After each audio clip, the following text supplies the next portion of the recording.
بسم اللہ الرحمن الرحیم۔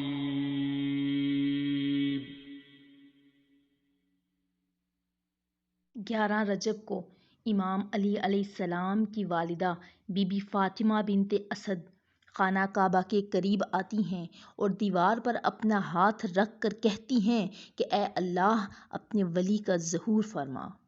جیسے ہی آپ کی والدہ نے خانہ کعبہ کی دیوار پر ہاتھ رکھا تو کعبہ کی دیوار میں شگاف پڑنا شروع ہو گیا اور والدہ مرتضیٰ بی بی فاطمہ بنت اسد خانہ کعبہ کے اندر تشریف لے گئیں اور یہ منظر دور سے حضرت عباس ابن عبد المطلب دیکھ رہے تھے۔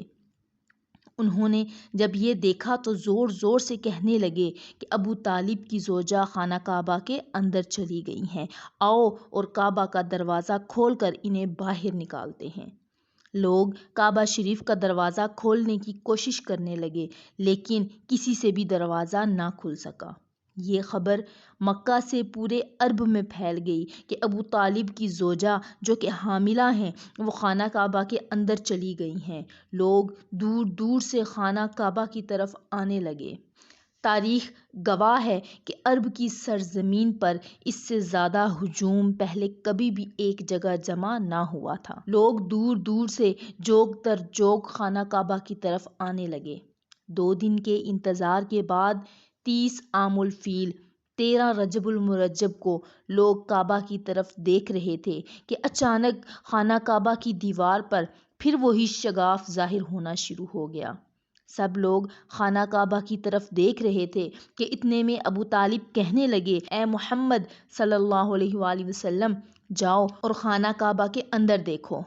تو اللہ کے حبیب جیسے ہی خانہ کعبہ کے اندر داخل ہوئے تو دیکھتے ہیں کہ ایک انتہائی نورانی بچہ کہ جس کے نور سے پورا خانہ کعبہ چمک رہا ہے وہ بی بی فاطمہ بنت اسد کی گود میں ہے اور انتہائی خوبصورت اور نورانی بچہ ہے۔ آپ نے دیکھا کہ والدہ امام علی تھوڑی پریشان ہیں تو پیارے آقا صلی اللہ علیہ وآلہ وسلم نے فرمایا اماں آپ پریشان کیوں ہیں؟ تو بی بی فاطمہ بنت اسد فرمانے لگیں اے محمد جب سے اس بچے کی ولادت ہوئی ہے تب سے نہ تو یہ بچہ رویا ہے اور نہ ہی دودھ پیتا ہے اور نہ ہی اپنی آنکھیں کھولتا ہے۔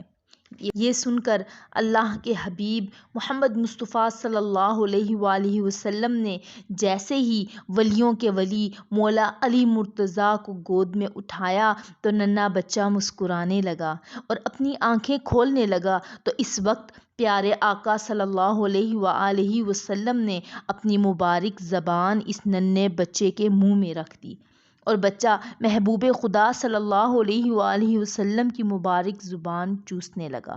جیسے ہی رسول خدا صلی اللہ علیہ وآلہ وسلم اس نورانی بچے کو گود میں لے کر خانہ کعبہ سے باہر آتے ہیں تو اس بچے کے نور اور فضیلت کو دیکھ کر پورا مجمع جھومنا شروع ہو جاتا ہے اور تمام لوگ ایک دوسرے کو کہنے لگتے ہیں سرگوشیاں کرنے لگتے ہیں کہ اس بچے کا نام کیا ہوگا۔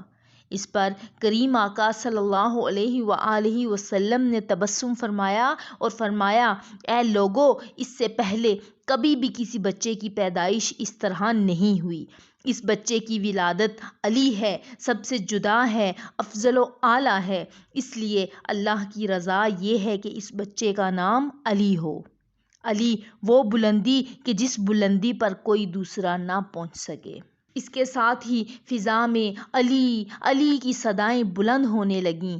اس کے بعد حضرت ابو طالب اپنے بیٹے شیر خدا علی مرتضیٰ کو لے کر جب اپنے گھر کی طرف چلے تو اتنے میں ایک منافق نے کہا اے ابو طالب کیا بچے کی وہ رسم نہیں کرو گے جو کہ ہر بچے کی پیدائش پر کی جاتی ہے؟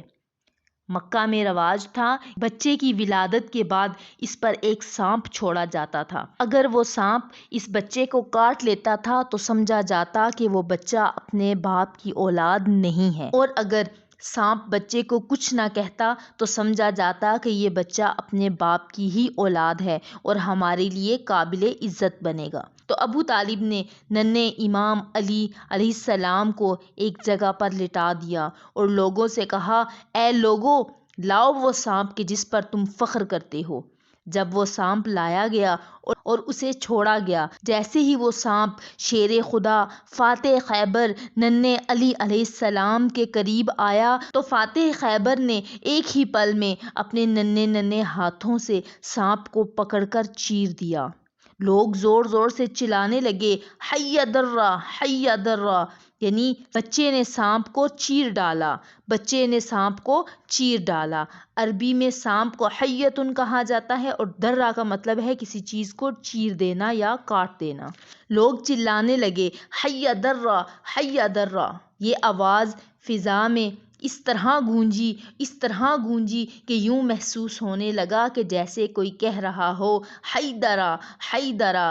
اس آواز کو سن کر بی بی فاطمہ بنت اسد فرمانے لگیں کہ یہ میرا بچہ حیدر ہے، یعنی وہ شیر جو کہ چیر پھاڑ کر ٹکڑوں میں تقسیم کرتا ہے۔